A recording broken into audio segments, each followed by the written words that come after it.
আসসালামু আলাইকুম। এখন দেখবেন সংবাদ শিরোনাম। কাজ ছাড়াই বেতন নিচ্ছেন বরিশাল সিটি কর্পোরেশনের ৮ কর্মচারী।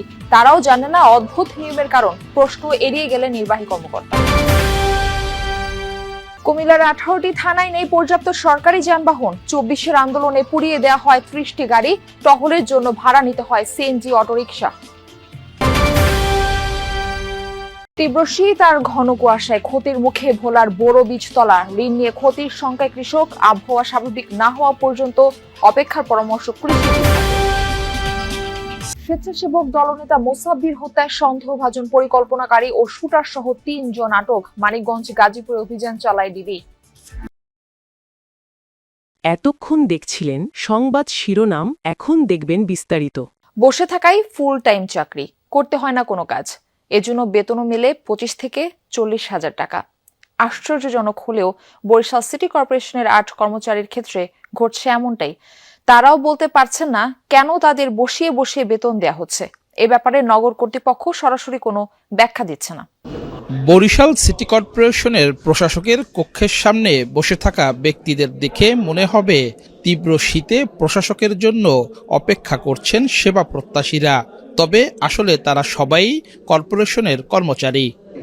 এই ৮ জন গেল ৮ মাস ধরে এভাবেই প্রতিদিন ৯টা ৫টা অফিসে বসেই থাকছেন, আবার বেতনও পাচ্ছেন। ৫ মাস থেকে এখন পর্যন্ত সারাদিন এখানে বসে থাকাই, আর কোনো কাজ নাই। কারণ নাই, কর্তৃপক্ষের সিদ্ধান্ত অনুযায়ী আমরা এই দপ্তরে এখন আছি, সেই জন্য এখানে বসে থাকি। সৈকত এখানে বসি আমরা, যে আমাদের এখানে কোনো রুম দেওয়া হয় না কিছুই। গেল বছরের ৩০ এপ্রিল এক চিঠিতে বরিশাল সিটি কর্পোরেশনের বিভিন্ন দপ্তর, বিভাগ ও শাখার ৮ কর্মচারীকে নিযুক্ত করা হয় প্রশাসকের দপ্তরে। এদের মধ্য থেকে একজন শারীরিক অসুস্থতার কারণে চাকরি থেকে স্বেচ্ছায় অবসর নিয়েছেন। পরবর্তীতে আরও একজনকে নিযুক্ত করা হয় একই দপ্তরে।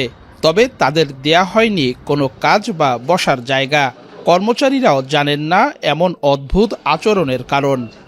আমি আগে এলইউসি শাখায় ছিলাম। বিগত আগস্ট মাস থেকে আমাকে এইখানে বদলি করা হয়েছে। আমাদের কোনো নির্দিষ্ট কোনো চেয়ার টেবিল না থাকে, আমরা এখানে অবস্থান করি। খারাপ তো লাগে, তারপরে বসে থাকে না একটা ৫টা। প্রশ্ন এড়িয়ে গিয়ে নানা যুক্তিতে বিষয়টি খণ্ডনের চেষ্টা করলেন সিটি কর্পোরেশনের প্রধান নির্বাহী কর্মকর্তা। যে দপ্তর আছে, যে সেকশন, ওই সেকশনে ন্যস্ত করা আছে এবং তাদের বিশেষ প্রয়োজনে যে কোনো জায়গায় কাজে লাগানো হয় আর কি। এখন যখন সামনে ইমার্জেন্সি কোনো কাজ আসে তখন। আসন্ন জাতীয় সংসদ নির্বাচনে অন্যতম ইস্যু আইন শৃঙ্খলা রক্ষা। সর্বোচ্চ সতর্কতার কথা বলছে প্রশাসন, কিন্তু কুমিল্লায় বাস্তবতা বলছে ভিন্ন কথা। ১৮টি থানার বেশিরভাগেরই নেই পর্যাপ্ত সরকারি যানবাহন। ভরসা করতে হচ্ছে সিএনজি চালিত অটোরিকশা সহ ভাড়ার গাড়ির উপর। এভাবে চললে মানুষের জানমালের নিরাপত্তা কতটা নিশ্চিত হবে তা নিয়ে প্রশ্ন তুলেছেন স্থানীয়রা। প্রায় ৯৭ বর্গ কিলোমিটার এলাকা নিয়ে কুমিল্লার লালমাই উপজেলা। আইন শৃঙ্খলা পরিস্থিতি স্বাভাবিক রাখতে পুলিশি টহলে বিশেষ গুরুত্ব দেয়া হলেও এক্ষেত্রে লালমাই থানায় ভরসা সিএনজি অটোরিকশা কিংবা ভাড়ায় চালিত অন্য যানবাহন। থানার একমাত্র সরকারি গাড়িটি নষ্ট দীর্ঘদিন ধরেই, তাই টহল সহ যে কোনো প্রয়োজনে গাড়ি ভাড়া করতে হয় পুলিশকে। নিজস্ব গাড়ি না থাকায় পোহাতে হয় নানা সমস্যা। আমাদের এখানে সরকারি যানবাহনের সংকট থাকায় আমরা মূলত বাইরের থেকে পাবলিক যে সিএনজিগুলা ভাড়া চালিত, এগুলো নিয়ে আমরা দেশের লালমাই থানা এলাকার আইন শৃঙ্খলা রক্ষা করে থাকি। ভোলায় ঘন কুয়াশা আর তীব্র শীতে ক্ষতির মুখে পড়েছে বড় বীজতলা। কৃষকরা জানান ঠান্ডায় তাদের বীজতলাগুলো লাল, হলুদ ও ফ্যাকাশে বর্ণ ধারণ করছে। ঋণ নিয়ে বীজতলা তৈরির পর এখন ক্ষতির শঙ্কায় দুশ্চিন্তায় রয়েছেন তারা। আবহাওয়া পরিস্থিতি স্বাভাবিক না হওয়া পর্যন্ত নতুন করে বীজতলা তৈরি না করার পরামর্শ কৃষি বিভাগের।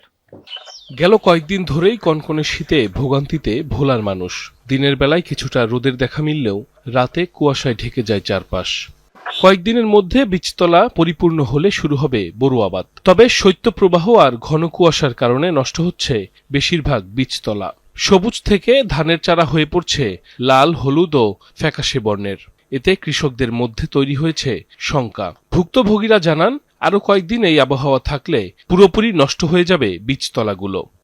বীজতলা হালাইছিলাম, অতিরিক্ত ঠান্ডার কারণে, কুয়াশার কারণে নষ্ট হয়ে যাইতেছে। বীজতলা জ্বালা মরে যাইতে আছে আর লাল হয়ে যাইতে আছে। দিন লইয়া আমি জ্বালা ফালাইছি, এই জাল আর 2 বার নষ্ট হয়ে গেছে, আরেকবার ফালাইছি।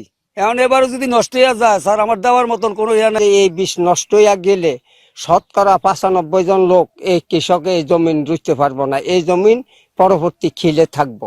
সার না দেখ, ওষুধ না দেখ, একটা পরামর্শ দেয় কৃষি যেভাবে বাঁচতে পারে, সেগুলি কিছুই দেখলাম না জীবনে। আবহাওয়া পরিস্থিতি স্বাভাবিক না হওয়া পর্যন্ত নতুন করে বোরো বীজতলা না করার পরামর্শ কৃষি বিভাগের। এছাড়া বীজতলা রক্ষায় রাতে পলিথিন দিয়ে ঢেকে রাখার কথাও বলছেন কর্মকর্তারা। নতুন করে যদি আমাদের বলি যে যেহেতু এখনো কিছুটা সময় আছে বীজতলা করার জন্য, অবশ্যই করতে পারবেন, কিন্তু সেটা খুব বেশি পরিমাণে না, এবং অবশ্যই সেটা কুয়াশা এবং ঠান্ডা আবহাওয়া অ্যাভয়েড করে। বাজার মূল্যের সাথে তেমন একটা সমস্যা হবে না। চলতি বছর জেলার 7 উপজেলায় ৩,৯০৫ হেক্টর জমিতে বোরোর বীজতলা। রাজধানীর তেজতুরী বাজারে স্বেচ্ছাসেবক দলনেতা আজিজুর রহমান মোসাব্বির হত্যার ঘটনায় অভিযুক্ত শুটার সহ 3 জনকে আটক করেছে পুলিশ। মানিকগঞ্জ ও গাজীপুর জেলায় অভিযান চালিয়ে ঢাকা মেট্রোপলিটন পুলিশের গোয়েন্দা শাখা ডিবির একটি দল তাদের আটক করে।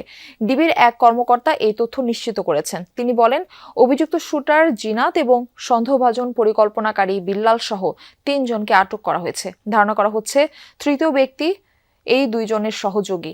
বৃহস্পতিবার 5 জনকে অজ্ঞাত আসামি দেখিয়ে তেজগাঁও থানায় মামলা করেছেন স্ত্রী সুরাইয়া বেগম। একই সাথে জানান, বারবারই মৃত্যু শঙ্কার কথা জানিয়েছিলেন মোসাব্বির।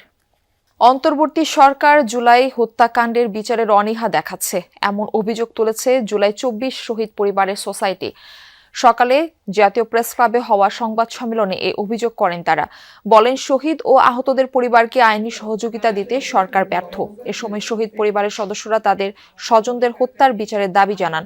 সারা দেশ থেকে আসা শহীদ পরিবারের সদস্যরা তাদের ন্যায্য অধিকার নিশ্চিতের দাবিও জানান। বলেন, জুলাই আন্দোলনে যারা শহীদ হয়ে দেশকে অন্যায় আর জুলুমের অবসান ঘটিয়েছেন, স্বৈরাচার মুক্ত করেছেন, সেই শহীদের অধিকার এখনো প্রতিষ্ঠা হয়নি।